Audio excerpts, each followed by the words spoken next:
So of course, I have no problem with people listening to whatever they want. I have criticized music artists before, but like for example, if you really like Midnight Sun that much, even though I say it's a flop song, you can still listen to it. I'm just gonna say it's a flop song, but it's just absolutely disturbing.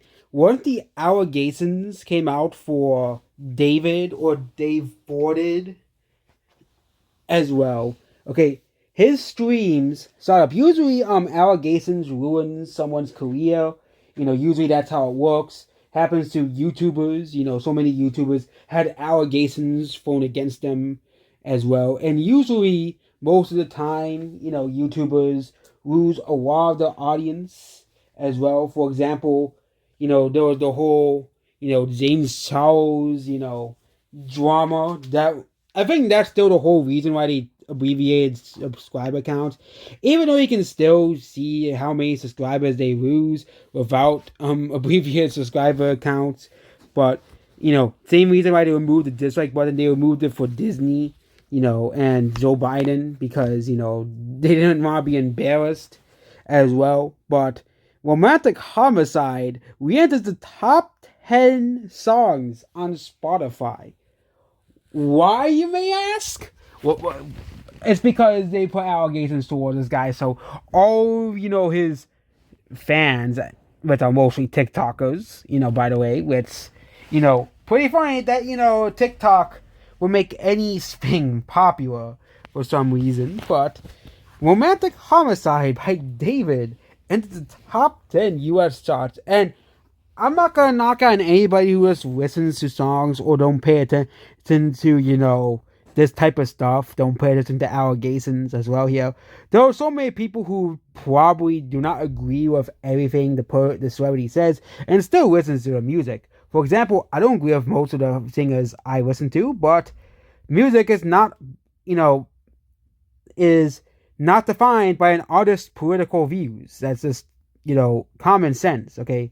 I know some people don't understand that, as well. You don't have to agree with someone's political views to, like the, product and art. And that's something that SWGs can't seem to understand. Which, according to them, not having beautiful women in video gaming is political. Yeah, they really believe that, but you can still support a product without supporting someone's political views.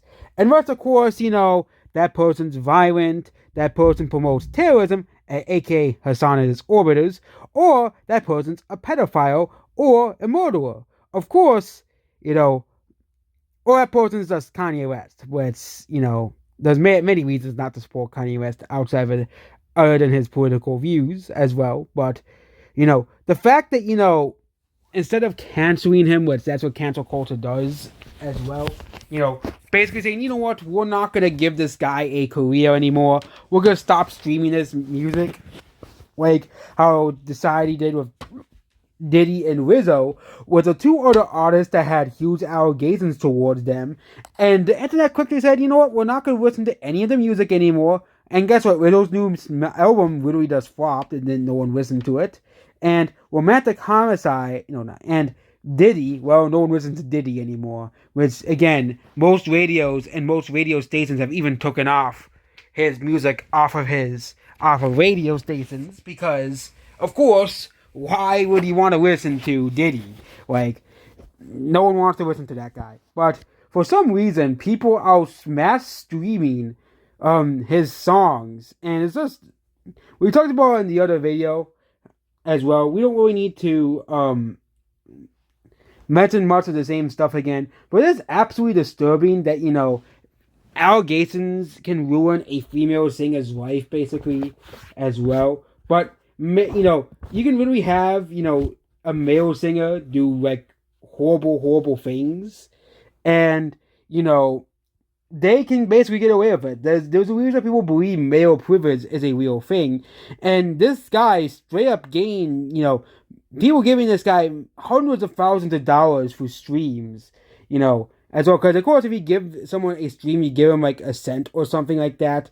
So this guy got like 2 million streams globally, and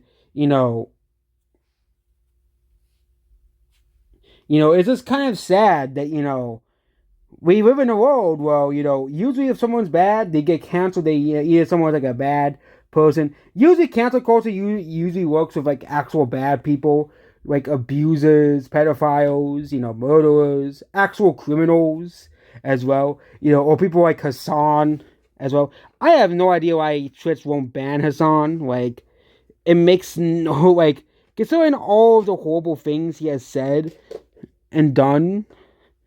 Usually, if a content creator, host,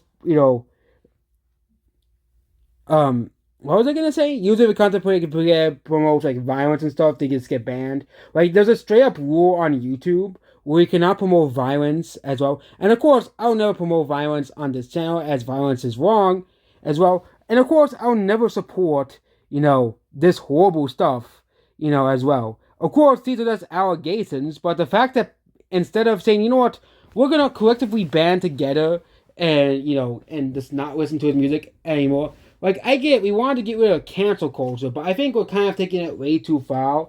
Okay, I think when it comes to cancel culture, I think we should just not cancel people for having conservative beliefs. Like, it's just ridiculous. Let people be able to speak their political beliefs without being banned off of YouTube or Twitter, obviously as well. But yep, that's what this video here. Goodbye.